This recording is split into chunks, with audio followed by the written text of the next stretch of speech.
The first question that was asked was on 1BI, where it talks about how phosphorus is an allotrope and it wants you to identify one other element that also has allotropes and to list two of its allotropes. So there's two fairly easy options. The first one you can discuss is carbon. Carbon is an allotrope. Allotrope means that it has the same element but in different configuration or different organization.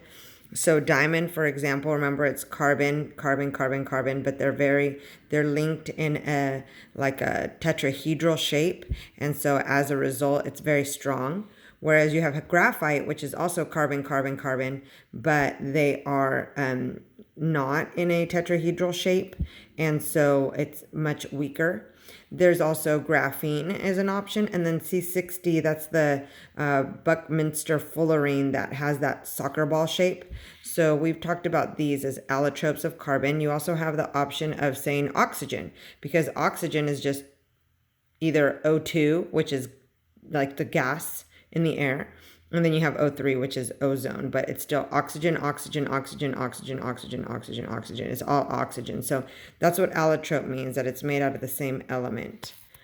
The next question that was asked was B1B3, and it asks about amphiprotic and what does that mean. So if you look at your notes, amphiprotic, we talked about this in the acid-base unit, topic 8. So amphiprotic means that a substance can either accept or donate an H plus ion. And so the example that they give is this one, H2PO2 minus. And they say, so if this is amphiprotic, what would be the two species that it would become under these two circumstances? So if it loses a hydrogen, then it becomes HPO2 minus 2, right? But if it gains one hydrogen, then it's going to become H3PO2 with no charge. So these two that I circled here, those are the two species that it would become. And the last question that was asked was on 2B4. And it asked about pre-combustion and post-combustion. We did not talk about these in class. So I don't remember seeing anything about this in the guide. And the guide is what I use to make my lessons. So maybe you guys can verify if they have these two terms in the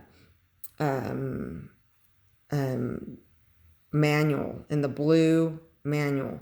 If it does, then that could be something that we need to add to our notes. But the answer is that pre-combustion, you can remove from before the substance combusts.